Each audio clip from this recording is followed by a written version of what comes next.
বন্ধুরা, আশা করি তোমরা সকলে ঈশ্বরের কৃপায় ভালো আছো। আমি আজ থেকে কদিন আগে একটি ন্যাট্রামিওরের বেবি কেমন হয় সে সম্পর্কে তোমাদেরকে বলেছিলাম। তোমরা খুবই দেখছি লাইক করেছো। এই জন্যে আমি আজকে আবার ন্যাট্রামিওর ছাড়াও আরও কতগুলি ওষুধ যে আমাদের বাচ্চাদের উপরে ভালো কাজ করে, বিশেষত রিকেট টাইপের বাচ্চা, অর্থাৎ আমি এইটা বোঝাতে চাইছি যারা খাওয়া দাওয়া ভালো করছে অথচ তাদের শরীর ঠিক মতন লাগছে না, এই ধরনের কতগুলি মেডিসিন সম্পর্কে আজকে আলোচনা করব, যেটি হয়তো তোমাদের পরবর্তীকালে প্র্যাকটিস জীবনে খুব ভালো কাজ দেবে। আমি এই ভিডিওগুলি মূলত যারা আমার জুনিয়র প্র্যাকটিশনার বা যারা হোমিওপ্যাথিতে পড়াশোনা করছো তাদের জন্যই আমি এই ভিডিওগুলি তৈরি করছি। সাধারণ মানুষ দেখতে পারে কিন্তু এই ওষুধগুলি নিয়ে খাওয়ানো শুরু করবে বা খেতে শুরু করবে, তার জন্যে কিন্তু এই ভিডিওগুলি নয়। এবারে টপিকসে ফিরছি। আমি সেদিন ন্যাট্রামিওর বলেছিলাম। তো ন্যাট্রামিওরের হচ্ছে কি, প্রচণ্ড সে দুর্বল এবং পাতলা থাকে, খাওয়া দাওয়া ভালো করা সত্ত্বেও সে কিন্তু দুর্বল থাকে, অসুস্থ অসুস্থ থাকে। এই ধরনের যদি সিমটমস পাওয়া যায় সেখানে কিন্তু, এবং এই ন্যাট্রামিওরের ক্ষেত্রে দেখা যাবে ঘাড়ের দিকটি খুব বেশি ধরনের যেন পাতলা হয়, এরকম অবস্থায় আমরা কিন্তু ন্যাট্রামিওরটি দিতে পারি। এরপরে ঠিক বাচ্চাদের জন্যে আয়োডিয়াম বলে একটি ওষুধ আছে। এটি হোমিওপ্যাথিক ওষুধ। এই ওষুধটি 30 পাওয়ারের যদি দেওয়া যায়, যে সমস্ত বাচ্চারা খায় করে অথচ শরীর লাগে না, খাওয়া দাওয়া ভালোই করছে এবং বারে বারে সে খেতে চায়, খাওয়াবার পরেও হয়তো তার মাকে বিরক্ত করে আবার খেতে দাও খেতে দাও, কিন্তু শরীর লাগে না, আর খুব ঠান্ডা খেতে ভালোবাসে বা ঠান্ডা প্রিয় হয়, এই জাতীয় যদি সিমটমস পাওয়া যায় সেখানে কিন্তু আমরা আয়োডিয়ামের কথা আমরা ভাবতে পারি। এরপরে আসছি লাইকোপোডিয়াম। লাইকোপোডিয়ামের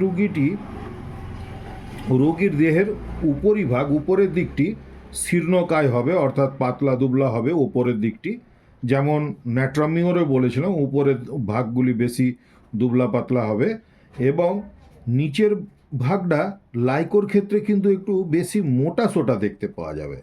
যেমন ন্যাট্রামিওরে টোটাল বডিটাই যেন একটু পাতলা ধরনেরই হবে, কিন্তু লাইকোর ক্ষেত্রে দেখা যাবে লোয়ার এক্সট্রিমিটিস অর্থাৎ পাগুলো একটু যেন মোটা সোটা, সেই ক্ষেত্রে কিন্তু সেখানে আবার লাইকোপোডিয়াম, এবং লাইকোপোডিয়াম ওষুধটি বিশেষত বাচ্চাদের ক্ষেত্রে যদি 3x ব্যবহার করা যায় সেটি কিন্তু খুব ভালো কার্যকরী ওষুধ হবে। এরপরে আসছি সারসাপেরিলা বলে একটি ওষুধ আছে। এই ওষুধটি মাদার টিনচার ফর্মেই ব্যবহৃত হয়। এইটি যদি কোনো শিশুর দেখা যাচ্ছে গলার দিকটা খুবই শুকিয়ে যাচ্ছে, ঘাড়ের চামড়ার যেন ভাঁজ পড়ে গেছে, অর্থাৎ বাচ্চা সে কিন্তু দেখতে বৃদ্ধদের মতন হয়ে গেছে, এরকম যদি হয়, দেখতে বয়স্ক বয়স্ক বুড়ো বুড়ো লাগে, সেই ক্ষেত্রে কিন্তু আমরা সারসাপেরিলা ওষুধটি ব্যবহার করতে পারি। এরপরে সর্বোপরি একটি খুব বড় আর কি ডিপ অ্যাক্টিং মেডিসিন, এটি চট করে দেওয়া যাবে না, সিমটমসগুলি টোটালিটি অফ সিমটমস খুব ভালোভাবে পুঙ্খানুপুঙ্খ বিচার করে তবেই দেওয়া যাবে। টিউবারকুলিনাম।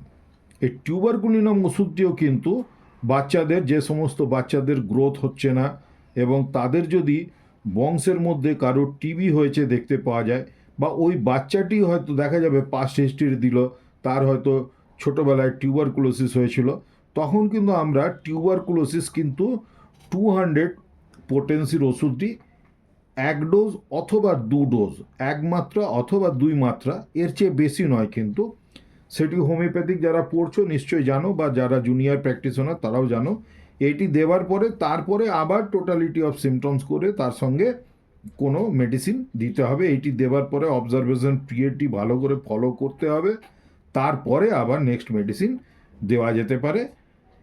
আর এছাড়াও ইন্টারকারেন্ট মেডিসিন বলেও হয়, সেগুলো সব একটু নিজেরা দেখবে, আমি আমার মতন করে একটু বোঝাবার চেষ্টা করছি। তাহলে টিউবারকুলিনাম ওষুধটি কিন্তু ব্যবহার করা যেতে পারে।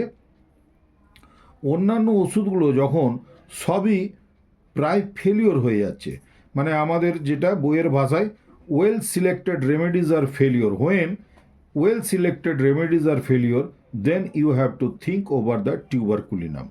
তো এইটি মাথায় রাখবে, এবং বাচ্চাদের ক্ষেত্রে এইটি খুবই ভালো ওষুধ মেনে নেওয়া যায়।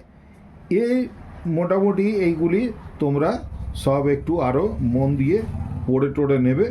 নেবার পরে এই কতকগুলি বললাম, এমনি আরও অনেক ওষুধ আছে, তবে আমার পক্ষে যতটা যা সামর্থ্য সেইটুকুনি আমি বললাম। আরও যদি পরবর্তীকালে ভিডিও আমি বানাই, সেখানে আরও আমি বাচ্চাদের সম্পর্কেও কিছু বলবার চেষ্টা করব। যাই হোক, আজকের ভিডিওটি সমাপ্ত করছি। তোমরা সকলে খুব ভালো থাকবে, নিজের শরীরের যত্ন নিও। আর আমার ডাক্তার যারা জুনিয়র ভাই বোনেরা আছো, খুব মন দিয়ে পড়াশোনা করো।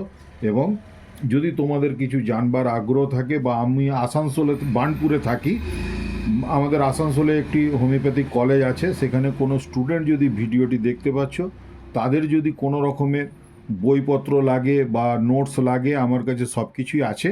তোমরা কিন্তু এসে আমার সঙ্গে যোগাযোগ করতে পারো। আমি ছোটোখাটো করে তোমাদেরকে কিছু না কিছু হেল্প করবার চেষ্টা করতে পারি। যাই হোক, ধন্যবাদ, সকলে খুব ভালো থেকো। ভিডিওটি বড় হয়ে যাচ্ছে, বড় ভিডিও তো আবার তোমরা দেখবে না। আজকের মতো নীতি করলাম।